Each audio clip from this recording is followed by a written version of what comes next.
Donald Trump has had what he described as a very good telephone call with Volodymyr Zelenskyy.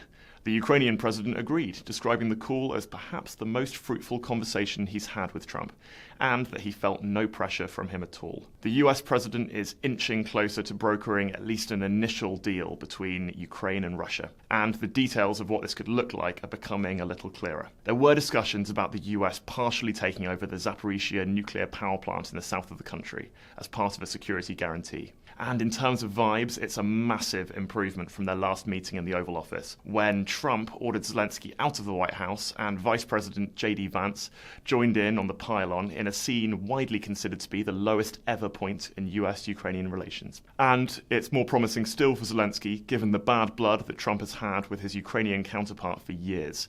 The two men first spoke all the way back in 2019, when Zelenskyy first took power. Top of Trump's agenda on that call was his push for an investigation into Hunter Biden, whose father would go on to win the presidential election the very next year and boot Trump out of the White House.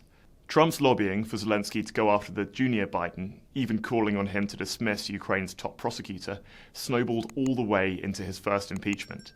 Ever since then, there have been major worries about Trump's return at a time when the West has previously been united with Zelenskyy and against Putin. The US president is an admirer of strongman leaders and has a history of saying relatively fawning things about the Russian president. So there have been major concerns that he would simply give in to Russian demands for Zelenskyy to be isolated and forced to make unacceptable concessions. So it's striking that when Zelenskyy pushed for Trump to agree to air defense support from the US, Trump agreed, at least in principle, to help Ukraine out. But there are some pretty crucial barriers to a workable peace process.